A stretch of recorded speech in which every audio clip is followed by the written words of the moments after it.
श्री गुरु सत्ताई नमः। सभी को प्रणाम।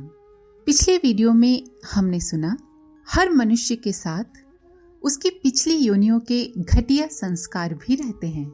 इनमें सुधार लाकर जीवन को उच्च बनाना ही जीवन साधना है।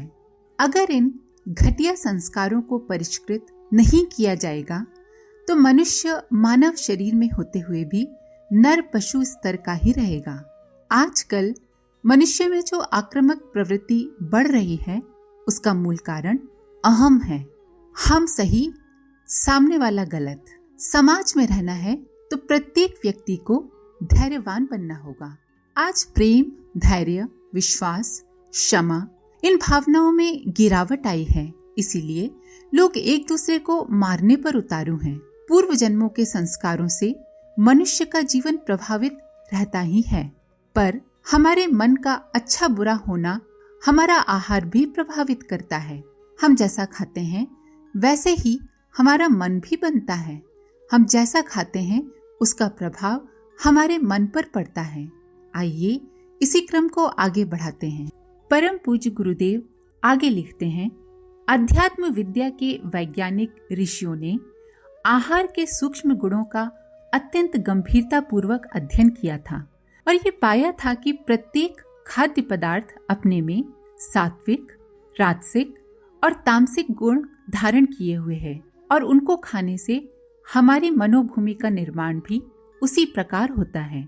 साथ ही ये भी शोध किया गया था कि आहार में निकटवर्ती स्थिति का प्रभाव ग्रहण करने का भी एक विशेष गुण है, अर्थात दुष्ट, दुराचारी, दुर्भावना युक्त या हीन मनोवृत्ति के लोग यदि भोजन पकाएं या परोसें तो उनके वे दुर्गुण आहार के साथ सम्मिलित होकर खाने वाले पर अपना प्रभाव अवश्य डालेंगे। न्याय और अन्याय से, पाप और पुण्य से कमाए हुए पैसे से जो आहार खरीदा गया है, बनाया गया है, उससे भी मन प्रभावित होगा। अनीति की कमाई से जो आहार बनेगा वो अवश्य ही खाने वाले को अपनी बुरी प्रकृति से प्रभावित करेगा। जैसा अन्न वैसा मन। इन बातों पर भली प्रकार विचार करके उपनिषदों के ऋषियों ने साधक को सतोगुणी आहारी अपनाने पर बहुत जोर दिया है। मद्य, मांस, प्याज, लहसुन, मसाले, चटपटे, उत्तेजक, नशीले, गरिष्ठ, बासी, बुसे, तमोगुणी प्रकृति के पदार्थ सर्वथा त्याग देने योग्य हैं। इसी प्रकार दुष्ट प्रकृति के लोगों द्वारा बनाया हुआ अथवा अनीति से कमाया हुआ आहार भी सर्वथा त्याज्य है। इसीलिए कहते भी हैं कि जब खाना बनाएं तो मन में सद्भावना रखें ताकि जो भी उस खाने को खाए उसकी भावनाएं भी सतोगुणी बने, उसका कल्याण हो। इन्हीं सब बातों का ध्यान रखते हुए स्वाद के लिए या जीवन रक्षा के लिए जो अन्न औषधि रूप समझकर भगवान का प्रसाद मानकर ग्रहण किया जाएगा वो शरीर और मन में सतोगुणी स्थिति पैदा करेगा और उसी के आधार पर जीवन में प्रसन्नता व शांति मिलनी संभव होगी। उपनिषदों में इस संबंध में अनेकों आदेश भरे पड़े हैं, जैसे कि छांदोग्य उपनिषद अध्याय 6 खंड 5 में लिखा है, खाया हुआ अन्न 3 प्रकार का होता है। उसका जो स्थूल भाग होता है वो मल बनता है, जो मध्यम भाग है वो मांस बनता है और जो सूक्ष्म भाव है वो मन बन जाता है। इसी प्रकार पिया हुआ जल 3 प्रकार का होता है। उसका स्थूल भाग मूत्र बन जाता है, मध्यम भाग रक्त हो जाता है और जो सूक्ष्म भाग है वो प्राण हो जाता है। भोजन से प्राप्त तेज भी 3 प्रकार का है। उसका स्थूल भाग अस्थि बनता है, मध्यम भाग मज्जा, चर्बी होता है और जो सूक्ष्म भाग है वो वाणी होता है। सारांश ये है कि मन अन्नमय है, प्राण जलमय है और वाणी तेजोमय है। छांदोग्य उपनिषद अध्याय 6 खंड 9 में लिखा है, अन्न बल से बढ़कर है। यदि 10 दिन भोजन न मिले तो प्राणी की समस्त शक्तियां क्षीण हो जाती हैं और वे फिर तभी लौटती हैं जब वह पुनः भोजन करने लगे। तुम अन्न की उपासना करो, ये अन्न ही ब्रह्म है। जब आहार शुद्ध होता है तब सत्व यानी अंतःकरण शुद्ध होता है। अंतःकरण शुद्ध होने पर विवेक बुद्धि ठीक से काम करती है, उस विवेक से अज्ञान जन्य बंधन ग्रंथियां खुलती हैं और फिर परम तत्व का साक्षात्कार हो जाता है। ये ज्ञान नारद जी को भगवान सनत कुमार ने दिया। आत्मविद्या के ज्ञाता सदा से ये कहते आए हैं कि जब तक आत्मोन्नति प्राप्त न हो जाए तब तक साधना की प्रक्रिया में आहार शुद्धि का अति महत्वपूर्ण स्थान है। यदि उस ओर ध्यान नहीं दिया जाए और प्राणायाम, प्रत्याहार आदि आगे के क्रियाकलापों में उलझा जाए तो वो समय पूर्व की बात हो जाएगी। अक्षर ज्ञान सीखे बिना किसी बच्चे को ज्योमेट्री के कठिन प्रश्न हल करने को कहा जाए तो यह अनुपयुक्त ही होगा। आत्मिक प्रगति के लिए आहार शुद्धि पर पूरा ध्यान दिए जाने की आवश्यकता है। रसायन शास्त्री मानव शरीर को एक रासायनिक पिंड मानते हैं। मुख की लार से लेकर पाचन संस्थान में स्रवित होने वाले, सीक्रीट होने वाले जूस या रस और हार्मोन तक विविध रासायनिक प्रक्रिया यानी कि केमिकल रिएक्शन ही उत्पन्न करते हैं। अन्न को रक्त के रूप में और रक्त को मांस मज्जा के रूप में बदलने का काम यही रासायनिक पद्धति करती है, जिसके आधार पर जीवन क्रम के सारे क्रियाकलाप निर्भर हैं। श्वास के माध्यम से ऑक्सीजन का शरीर में प्रवेश, रक्त में उसका घुलना और ऊर्जा यानी कि एनर्जी उत्पन्न करना, इसे रासायनिक प्रक्रिया के अतिरिक्त और क्या कहें। औषधि शास्त्र यानी कि मेडिकल साइंस मनुष्य की रुग्णता, वीकनेस और बलिष्ठता, स्ट्रेंथ के पीछे रासायनिक हलचलों को ही कारण मानता है। मल परीक्षा, मूत्र परीक्षा, रक्त परीक्षा आदि में यही देखा जाता है कि भीतर कौन सा रसायन घट या बढ़ रहा है। औषधियां क्या हैं? विशुद्ध रूप से रसायन ही तो हैं। जो पदार्थ भीतर शरीर में कम पड़ रहा है या बढ़ रहा है, उसे संतुलित करने के लिए ही तो विभिन्न प्रकार के प्रोटीन, विटामिन शरीर में पहुंचाए जाते हैं। ईंट चूने से बने मकान की टूट फूट भी तो आखिर ईंट चूने से ही सुधारी जाती है। फिर शरीर में आई अव्यवस्था को व्यवस्थित करने के लिए रसायनों के अतिरिक्त और क्या माध्यम हो सकता है? इसी मान्यता पर समस्त औषधि शास्त्र का निर्माण हुआ है। इसी प्रकार अध्यात्म शास्त्री भी मानवीय चेतना को परिष्कृत करने के लिए, पवित्र करने के लिए रसायनों का प्रयोग करता है। उसकी मान्यता है कि वस्तुओं में स्थूल, सूक्ष्म और कारण, ये तीन शक्तियां होती हैं। अन्न का स्थूल स्वरूप रक्त मांस बनता है, अन्न का सूक्ष्म रूप से मस्तिष्क और विचार बनते हैं और कारण रूप भावनाओं को बनाता है। यदि सड़ा भुसा विषाक्त अन्न होगा तो उससे पोषण तो दूर, उल्टे रोग ही उत्पन्न हो जाएंगे। यदि अन्याय, पाप, अधर्म से कमाया हुआ और दुष्ट मनुष्यों के हाथों बना और परोसा अन्न होगा तो उससे मस्तिष्क में दुर्बुद्धि ही उत्पन्न होगी। इसी प्रकार यदि अन्न को प्रसाद भावना से पकाया और औषधि भावना से खाया ना गया हो, बनाने और खिलाने वाले का स्नेह और सद्भावनाओं का समन्वय न हो, तो उससे खाने वाले का अंतःकरण विकसित नहीं होगा, उसकी भावनाओं में उच्च स्तरीय उभार नहीं आएगा। आहार केवल स्थूल दृष्टि से पौष्टिक नहीं होना चाहिए, वरन उसके पीछे ईमानदारी, मेहनत की कमाई और प्रेम सद्भावना भी जुड़ी रहनी चाहिए। तभी वह अन्न मनुष्य के तीन आवरणों का, स्थूल, सूक्ष्म और कारण शरीर का समुचित पोषण कर सकेगा और तभी मनुष्य को शारीरिक, मानसिक और आध्यात्मिक दृष्टि से सर्वांगीण विकास का अवसर प्राप्त होगा। आहार के साथ जुड़े हुए कुछ तत्व शरीर से आगे बढ़कर मन को प्रभावित करते हैं। ऐसी वस्तुएं जिन्हें नशीली कहा जाता है।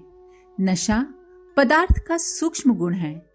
वह रक्त मांस पर तो प्रभाव डालता ही है, साथ ही मस्तिष्क को, मन, बुद्धि, चित्त, अहंकार को भी प्रभावित करता है।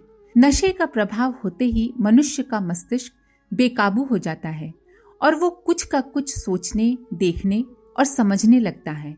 इतना ही नहीं, धीरे धीरे उस नशेबाजी का प्रभाव नशा करने वाले के गुण, कर्म और स्वभाव पर पड़ता चला जाता है और उसका चरित्र, दृष्टिकोण, स्वभाव आदि का स्तर निरंतर गिरता चला जाता है। किसी भी प्रकार का नशा मनुष्य को राक्षस बना देता है। ये तथ्य बताते हैं कि आहार का प्रभाव केवल शरीर तक सीमित नहीं है। ये केवल भूख बुझाने, स्वाद देने और रक्त मांस बनाने की स्थूल शारीरिक क्रिया तक सीमित नहीं रहता, वरन उसके सूक्ष्म प्रभाव मस्तिष्क को ही नहीं बल्कि अंतःकरण को भी प्रभावित करते हैं। इन दिनों मांसाहार की प्रवृत्ति तेजी से बढ़ती जा रही है। लोग स्वाद के वशीभूत होकर मांस खाते हों या फिर पौष्टिक तत्वों की प्राप्ति के लिए खाते हों, पर मांसाहार से आत्मिक स्थिति पर बहुत बुरा प्रभाव पड़ता है। नैतिकता की दृष्टि से भी, आध्यात्मिकता की दृष्टि से भी मांसाहार अच्छा नहीं है। किसी भी दृष्टिकोण से विश्लेषण किया जाए तो किसी भी तरह मांसाहार का कोई औचित्य सिद्ध नहीं होता और न ही ये विश्वास किया जा सकता है कि मांस मनुष्य का स्वाभाविक आहार है। प्रथम तो ये कि मांस हमारी आत्मिक स्थिति को पतित और निकृष्ट बनाता है, इसलिए यह हमारा स्वाभाविक आहार नहीं हो सकता। हम इस संसार में सुख, शांति, करुणा, दया और निर्भयता का जीवन जीने के लिए आए हैं। आहार हमारे जीवन धारण की सामर्थ्य को बढ़ाता है, इसीलिए पोषण और शक्ति प्रदान करने वाला आहार तो चुना जा सकता है, किंतु जो आहार हमारी मानसिक, बौद्धिक एवं आत्मिक शक्तियों को नष्ट करता हो, वो पौष्टिक होकर भी स्वाभाविक नहीं हो सकता। हमारे जीवन की सुख शांति शरीर पर उतना निर्भर नहीं करती जितना कि उसका संबंध मन, बुद्धि और आत्मा की शुद्धता, पवित्रता से है। इसीलिए जो आहार मन, बुद्धि और आत्मा को शुद्ध नहीं रख सकता, वो हमारा स्वाभाविक आहार हो ही नहीं सकता। ये बहुत ही स्पष्ट बात है। जंगल के शेर, चीते, भेड़िए, भालू, लकड़बग्घे मांसाहार करते हैं। इन्हें देखकर लोग कहते हैं कि शक्तिशाली होने के लिए मांसाहार आवश्यक है। ऐसे लोगों की दलील ये भी होती है कि मांस खाने की प्रेरणा स्वयं प्रकृति ने दी है, क्योंकि समुद्र की बड़ी मछलियां छोटी मछलियों को, जंगल के बड़े जंतु छोटे जीवों को मारकर खाते रहते हैं। ये सत्य है कि प्रकृति ने मनुष्य से अलग प्राणियों की संख्या न बढ़ने देने के लिए ऐसी व्यवस्था की है, पर मनुष्य इन परिस्थितियों से सर्वथा भिन्न है, जिनमें अन्य जीव जंतु जन्म लेते, बढ़ते और विकसित होते हैं। शेर, चीते मांसाहारी होने के कारण बलवान तो होते हैं, पर उनमें इस कारण दुष्टता और क्रूरता उत्पन्न होती है। मनुष्य भी यदि मांसाहार करता है तो उसमें भी स्वभावतः ऐसी ही प्रवृत्ति विकसित होगी। ये बुराइयां मनुष्य को सदैव ही अधःपतित करती रहेंगी।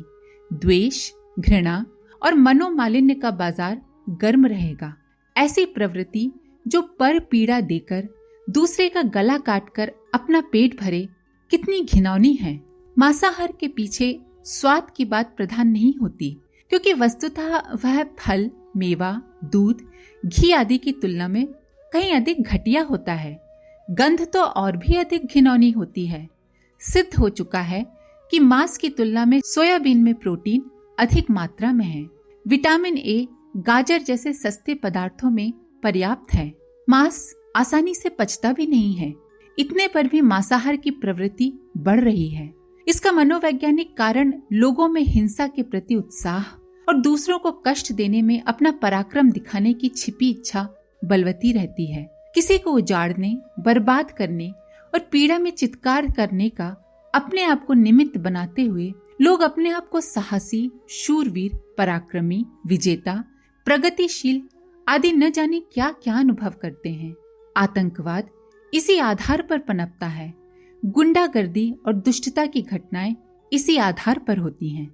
मांसाहार के पक्ष में जितनी भी दलीलें प्रस्तुत की जा सकती हैं, उन सबको काट देने के लिए एक ही तर्क बहुत बड़ा है कि उससे निरीह प्राणियों का अकारण विनाश होता है और मनुष्य की सर्वोपरि गरिमा, संवेदना, सहानुभूति को भारी आघात लगता है। निष्ठुरता बढ़ाने की ये क्रिया मनुष्य के स्वभाव का अंग बनती जाती है और फिर वह मनुष्य समाज में भी उसका प्रयोग करने लगता है। लोग परोक्ष रूप से एक दूसरे को जाल में फंसाते हैं और परस्पर रक्तपात करते हैं। इस चपेट में अपना प्रिय परिवार भी आ जाता है।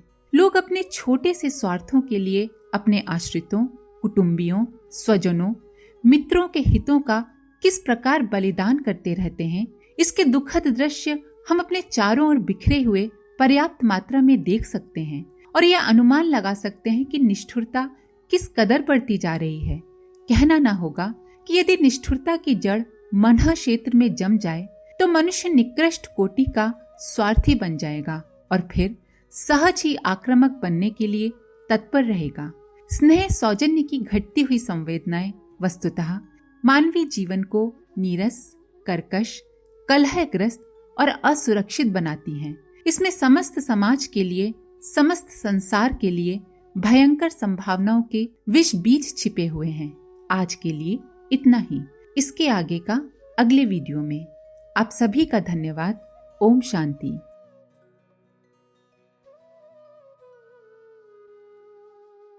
हमारे YouTube चैनल को सब्सक्राइब करें और बेल आइकन को दबाकर ऑल पर क्लिक करें ताकि आने वाले सभी वीडियोस की नोटिफिकेशन आपको मिलती रहे।